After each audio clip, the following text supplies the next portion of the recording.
Amen. Amen. Bonsoir, peuple de Dieu. Bonsoir. Veuillez prendre place. Je suis dans la joie de me retrouver ce soir devant vous. Et je rends grâce à Dieu pour cette grâce qu'il me fait, ce privilège qu'il me fait de me tenir devant vous parce qu'il m'a accordé son souffle de vie. Et je remercie aussi l'homme de Dieu, le docteur Pasteur Henri, pour la programmation. Amen. Amen. Bien-aimés, l'exhortation de ce soir, nous l'avons intitulée « Vivre dans tes bénédictions ». Amen. Amen. Vivre dans tes bénédictions. Nous allons ouvrir le livre de Jérémie. Jérémie au chapitre 29, versets 11 à 13.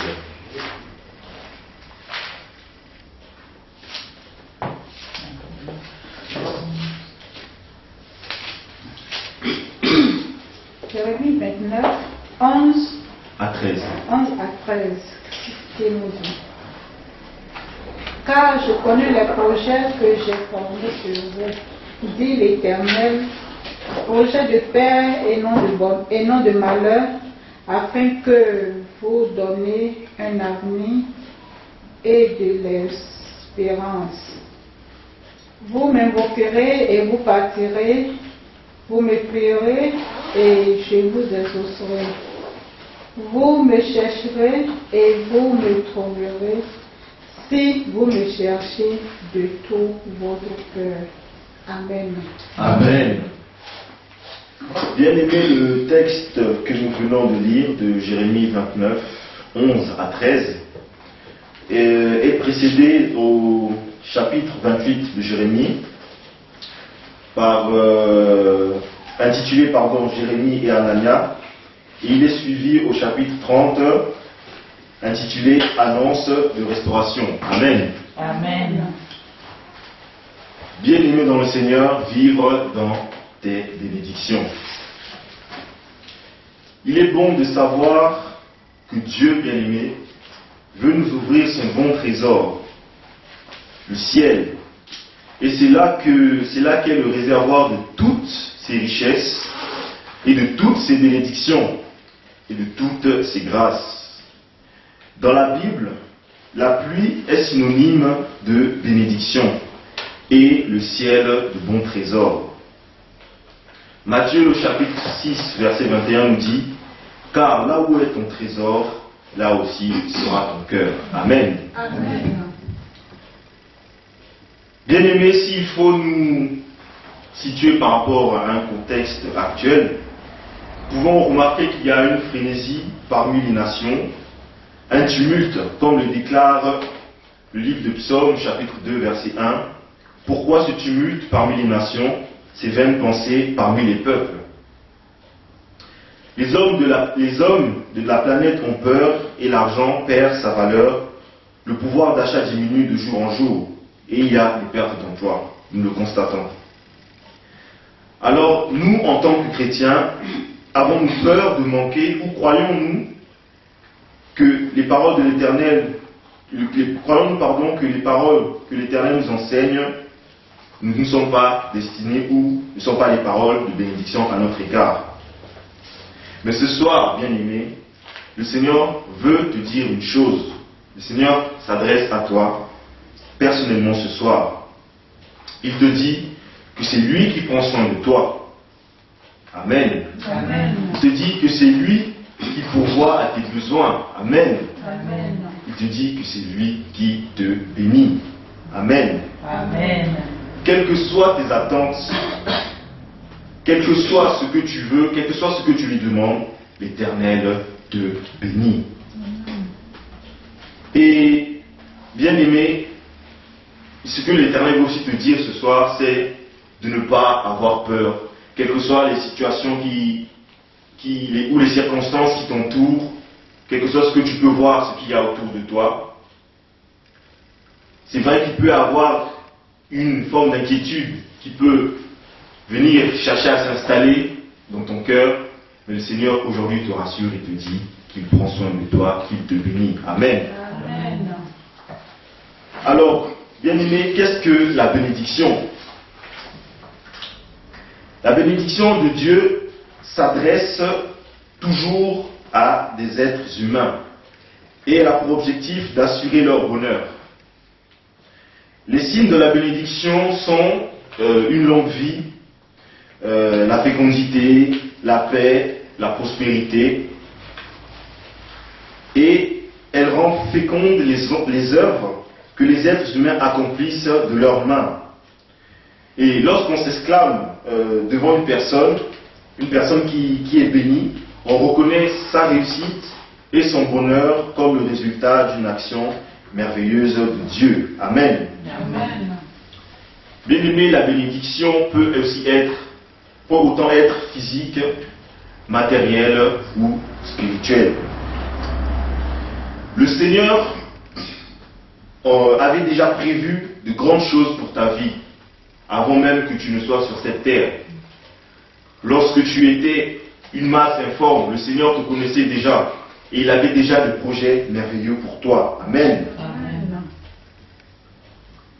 Comme nous l'avons lu, il a formé des projets de bonheur et non de malheur pour ta vie. Alors, pourquoi est-ce que tu t'inquiètes, bien-aimé? Pourquoi est-ce que tu t'inquiètes? Pourquoi est-ce que cette peur s'installe dans ton cœur? Pourquoi est-ce que les inquiétudes veulent prendre le dessus sur ton cœur? Le Seigneur te dit, il a des projets de bonheur et non des projets de malheur pour toi.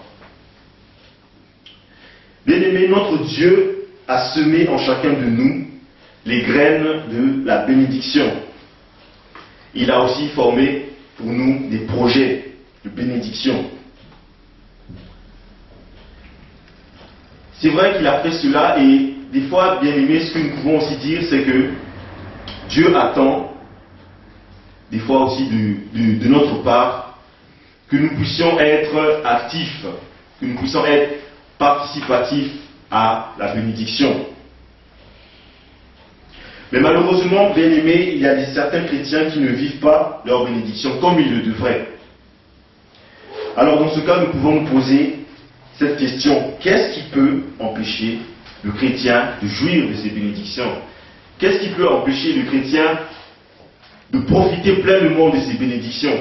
Parce que bien aimé, ce que nous devons savoir une chose, lorsque le Seigneur Jésus a donné sa vie à la croix pour toi et pour moi, nous avons été rachetés, nous avons été justifiés, et la parole de Dieu nous dit qu'il s'est fait malédiction pour que nous soyons bénédiction. Et donc, la bénédiction est un droit dont doit jouir, dont doit bénéficier un enfant de Dieu. Amen. Amen. Alors, nous disions, qu'est-ce qui peut empêcher un enfant de Dieu de jouir ou de profiter de ces bénédictions? Bien-aimé, lorsque le Seigneur libère une parole de bénédiction sur une personne, ou alors lorsqu'il lui fait une promesse par rapport à sa vie, ce qui est important et ce qui est essentiel à savoir, c'est que Satan, le diable, l'ennemi ne peut en aucun cas empêcher cela de s'accomplir. Il ne peut empêcher cela de s'accomplir, bien-aimé.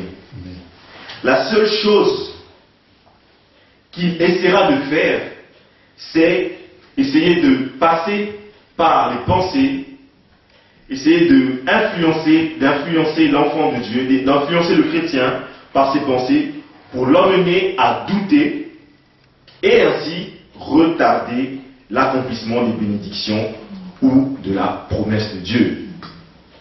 Ce qui fait que il se sert des pensées, il passe par les pensées pour amener l'enfant de Dieu à douter, pour qu'il y ait ce doute-là qui commence à entrer dans le cœur, afin que l'enfant de Dieu soit lui-même un obstacle pour ses bénédictions, bien-aimés. Et nous devons être vigilants par rapport à cela. Bien-aimé, ne laisse pas l'ennemi te tromper.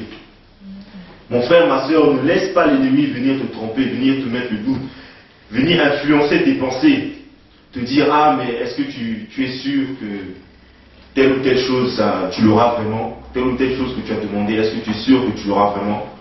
Par rapport à tel ou tel sujet pour lequel tu pries depuis plusieurs années, depuis longtemps, est-ce que tu es sûr vraiment que tu vas l'avoir? Bien aimé, l'adversaire, le diable, c'est tout ce qu'il peut faire, bien aimé. Il sait qu'il ne peut pas empêcher l'accomplissement de la parole, l'accomplissement de la promesse de Dieu pour toi. Mais tout ce qu'il cherchera à faire, c'est chercher à t'influencer. Alors, ne tombe pas dans ce piège. Ne le laisse pas venir te tromper, te raconter des histoires. Bien aimé, il y a un chanteur qui dit dans ses paroles, lorsque survient le doute, bien aimé, alors c'est à ce moment-là qu'il faut te lever, que tu te lèves et que tu confesses que Dieu est vrai et que sa parole demeure éternelle. Amen. Amen. Connaissons cette chanson, bien aimée.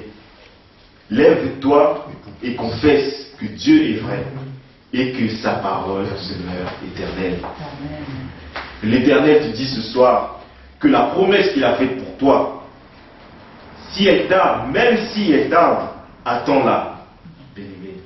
Attends-la car elle va s'accomplir et elle s'accomplira certainement. Amen. Quel que soit ce que pourront dire les gens, quel que soit ce que pourront faire les gens, quelles que soient les grimaces de l'ennemi, bien-aimé, cette promesse, cette parole de bénédiction pour ta vie, quel que soit le domaine de ta vie, tous les domaines de ta vie, cette parole s'accomplira certainement. Amen. Amen. Alors, bien-aimé, comme nous venons de voir, le doute est l'un des obstacles qui empêche l'enfant de Dieu de pouvoir profiter pleinement de ses bénédictions. La deuxième